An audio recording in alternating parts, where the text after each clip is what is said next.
Հորդառատ անձրևները հեղեղել են Ադրբեջանի հյուսիսային և արևելյան շրջանները, նաև Բաքուն։ Ըստ ադրբեջանական լրատվամիջոցների, Գուսարի շրջանում սելավային հոսքերն ու ցեղակույտերը սրբեր տարել են բազմաթիվ տներ, էլեկտրասյուներ և ավտոմեքենաներ։ 27-ամյա երիտասարդին քշել է սելավը։ Ջրհեղեղը Սիազանի շրջանում քանդեր տարել է կամուրջը, ինչի հետևանքով մի քանի բնակավայրեր կտրվել են արտաքին աշխարհից։ Տարերքը չի շրջանցել նաև Բաքուն։ Տեղատարապ անձրևները կաթվածահար են արել Ադրբեջանի մայրաքաղաքը, որտեղ համատարած հեղեղումներ են։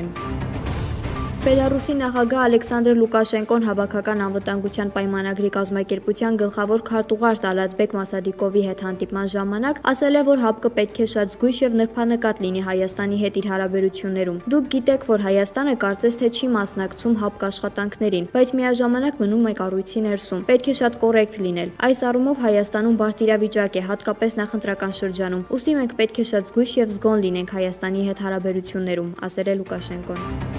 Երևանի Սուրբ Աննա եկեղեցում Ծաղկազարդի պատարագի միջադեպից հետո կալանավորված դպրոցական Դավիթ Մինասյանը վերակենդանացման բաժանմունքից տեղափոխվել է հիվանդասենյակ։ Դեռ արձագանք չկա իրավապահ կառույցներից, որոնց բաց նամակով դիմել էին մի շարք իրավապաշտպան կազմակերպություններ, հորդորելով ազատ արձակել Դավիթին։ Գլխավոր դատախազությունն ու մարդու իրավունքների պաշտպանի գրասենյակն էլ չեն արձագանքել Դավիթի համադասարանցիների խնդրանքին։ Նրա փաստաբան Լուսինե Մարտիրոսյանը հայտնել է, որ նա շատ ուժեղ գլխացավեր ունի, գլխապտույտ, չի կարողանում կանգնել։ Փաստաբանը նաև տեղեկացրել է, որ տեսակցությունները սահմանափակ են, նույնիսկ մորը չի թույլատրվում տեսակցել երեխային։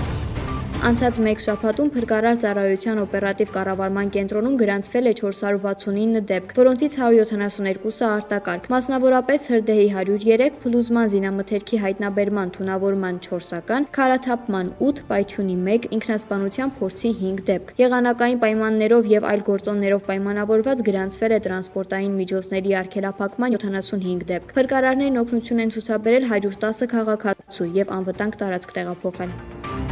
Իսկ ոստիկանությունը անցած 7 օրում հայտնաբերել է 257 հանցագործություն։ Դեպքերից 26-ը վերաբերում է մարմնական վնասվածք պատճառելուն, 25-ը թմրանյութի, 17-ական հոգեկան ներգործության, խարդախության, 11-ը անձնական ունեցվածքի գողության։ Բացահայտվել են ավազակության, կենդանիների նկատմամբ դաժան վերաբերմունքի, խոշտանգման եւ այլ դեպքեր։ Հայտնաբերվել է 20 հետախուզվող, կամավոր ներկայացել է 1-ը։ Հայտնաբերվել է 1 անհայտ կորած, 3 օրում գրանցվել է 37 ավտովթար, 1 մարդ զոհվել է, 65-ը ստացել մարմնական վնասվածքներ։ Երևանի քաղաքապետ Տիգրան Ավինյանը հայտարարել է, թե ըստ կանխատեսումների առաջիկա օրերին օդի որակը դարձյալ վատթարանալու է, եւ դա պայմանավորված է մթնոլորտային առաստաղի ցածրությամբ։ Գայթակղությունը մեծ է ասելու, որ մեր քրտնաջան աշխատանքի շնորհիվ է Երևանում օդի որակը բարելավվել, բայց պետք է լինել ազնիվ եւ ասել, որ իրականում Երևանի օդի որակի վրա մարդկային գործոնի ազդեցությունը չնչին է, ասել է Ավինյանը ավականու նիստի ժամանակ։